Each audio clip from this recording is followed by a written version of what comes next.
Captain Dean Show. Welcome back to another episode of the Captain Dean Show. I'm Captain Dean, and on this episode, you're not going to believe what I'm about to tell you. This bass I bought brand new. I didn't get it off Facebook Marketplace. I didn't paint it. I didn't put stickers on it. I left it completely alone, and that is the truth. In 2019, Squier released the bass versions of the classic Vibe series that had been rolled out a few years prior with the guitars. It was kind of like their way of celebrating an anniversary. If I'm not mistaken, the guitars were supposed to come out in 2007 to celebrate the anniversary of Squier.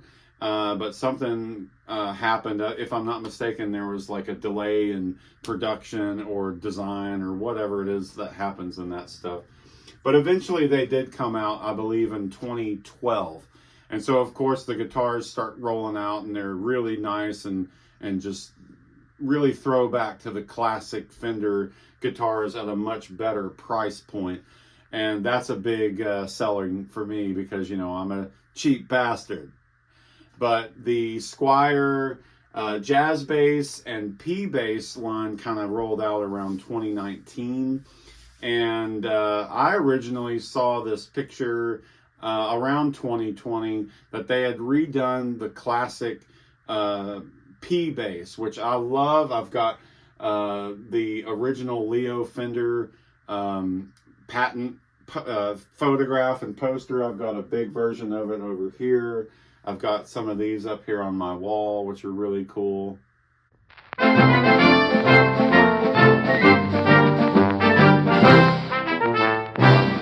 And I'm just a really big fan.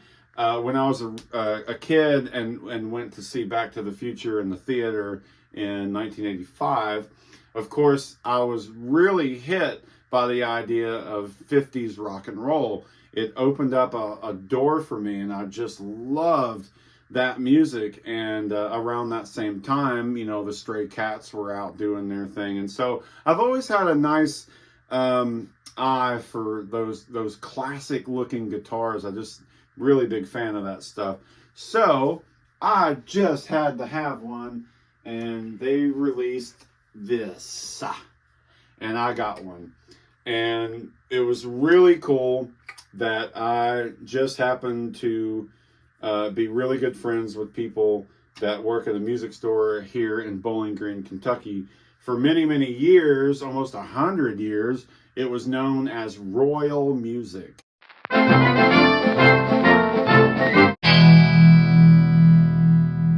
And then it eventually got bought by Guitar Center and became one of their music and arts affiliate stores.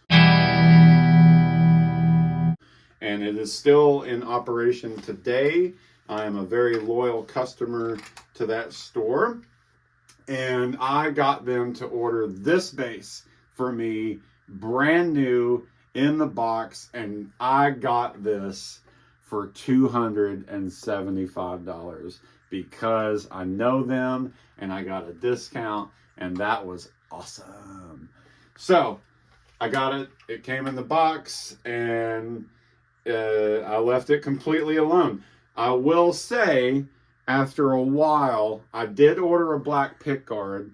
It did not fit properly. I worked on it. I had to like sand it down a little bit up in this area, but you know, for the most part, it fit.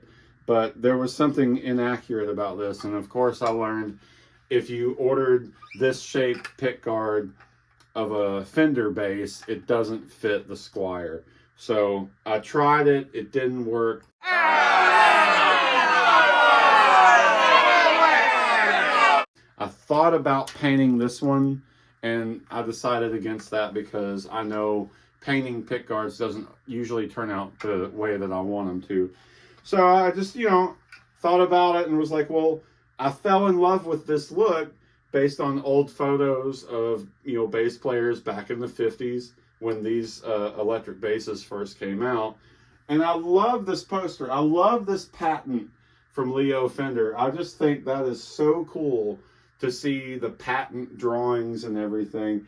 I love that so much that I had it blown up to a really giant poster to put in my room and admire. And this bass literally mimics that, minus the plate cover. And that's what I fell in love with about it, and that's why I got it. So the bass lines for Squier were released in 2019. Mine is a 2021. It's a 2021 model. And so I bought it brand new in 2022, I believe, because it was right after they'd been out for a little while.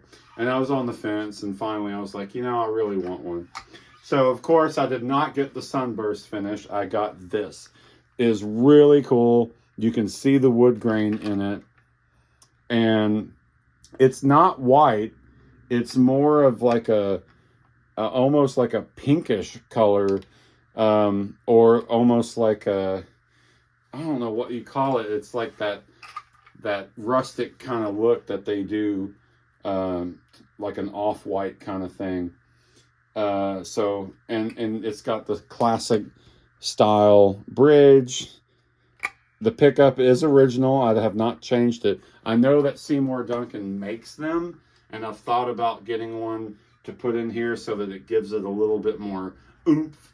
But this bass was not bought to be anything like these. I do play it on stage every now and then. It does not have the punch and power of what these do, having the Seymour Duncan quarter pounders in them. And, you know, that's okay. There's nothing wrong with that.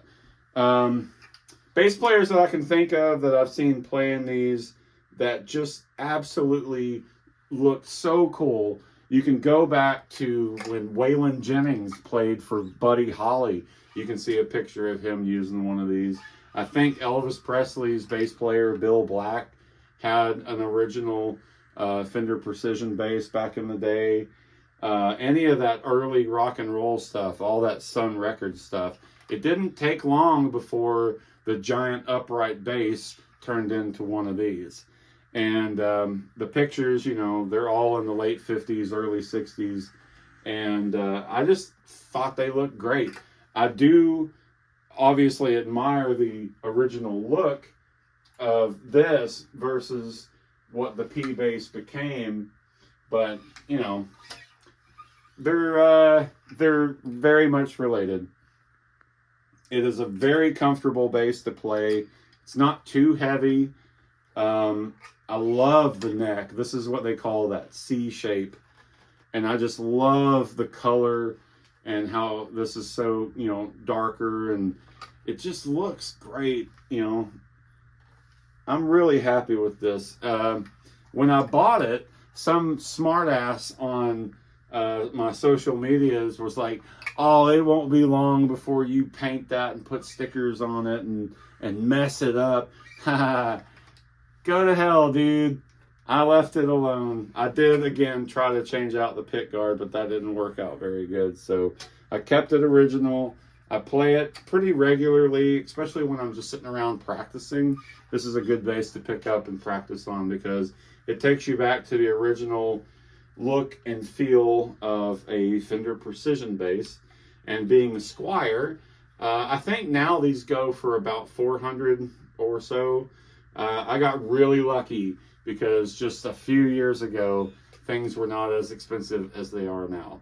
So I'm really happy with this bass, and I don't have a name for it. I just call it the 51. Since I didn't do anything at all to paint or customize this, there's really not a whole lot to say. Just admire the beauty of the original Leo Fender designed Precision bass. I love the classic shape of the headstock. I love the color and feel of this neck. I found this Ernie Ball strap to go with this particular bass. I thought it was a good match for it. Give it a little bit of a classic vibe in the strap, as well as the body and the shape being referred to as a classic vibe.